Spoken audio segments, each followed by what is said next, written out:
hello. Didn't hear you come in. I'm Leonard Maltin. That's not true. I'm Felix Milan, guest spotting today on Henry Recommends. And today, Henry, Felix, I recommend The Florida Project. The Florida Project is likely the most touching and gripping and human film I've seen this year. Though with a few weeks left in 2017, I'll wait to reserve that title until the end.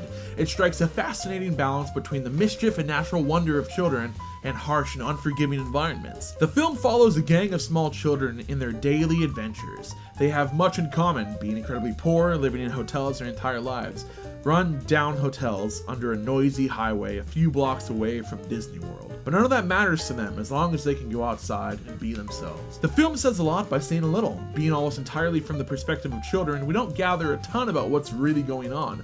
It's the characters and settings that propel this picture. The juxtaposition between a shabby motel and Disney World, between the shabbiest place on earth and the happiest place on earth, is fascinating.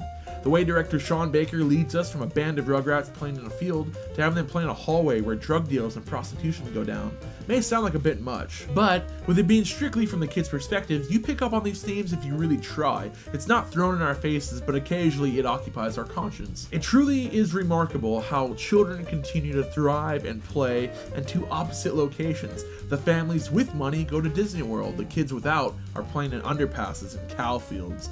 One father who's ripped off by a child's mother exclaims he paid $1,700 on park passes so his kids can have fun.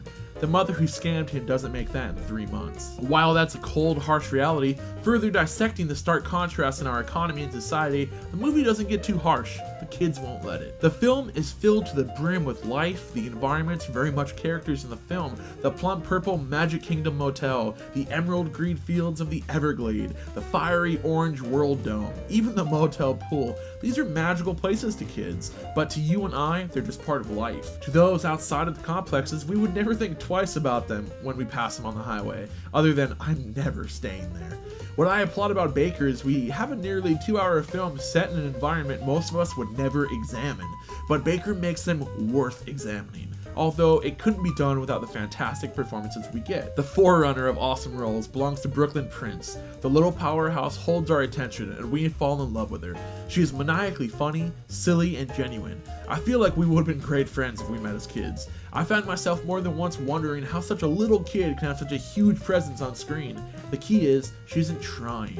She's just being a child. She's simply phenomenal. Next, my favorite character in the entire movie is hotel manager Bobby, played by Willem Dafoe. If Brooklyn Prince is the heart, Willem Dafoe is the soul of this film. This is one of the most human, down-to-earth, and loving roles I've ever seen him in. I've said shabby and run down a few times in this review. Those are true for the other motels in this film. Bobby actually tries to keep the Magical Kingdom Motel in good shape. We regularly see him painting the building and fixing rundown appliances, exterminating pests, and trying to keep as much riffraff out as possible, while all bustling his tenants for the rent.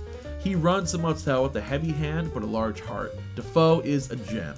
It is awards season. While I know awards don't mean shit to an artist like him or anyone else really, I'd be shocked if he doesn't take home an armful of gold. The Florida Project is an examination of poverty and irony, but on a personal level, it's an examination of life and the childlike wonder we all eventually lose. It pushes so many boundaries and is an incredibly moving, beautiful, rewarding experience laced with heartbreaking realities. One of my favorites of 2017, see it soon. I'm Felix Milan, and I recommend The Florida Project.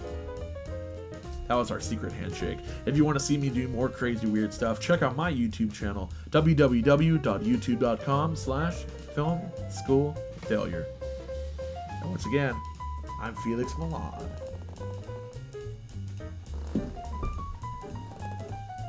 Okay, bye.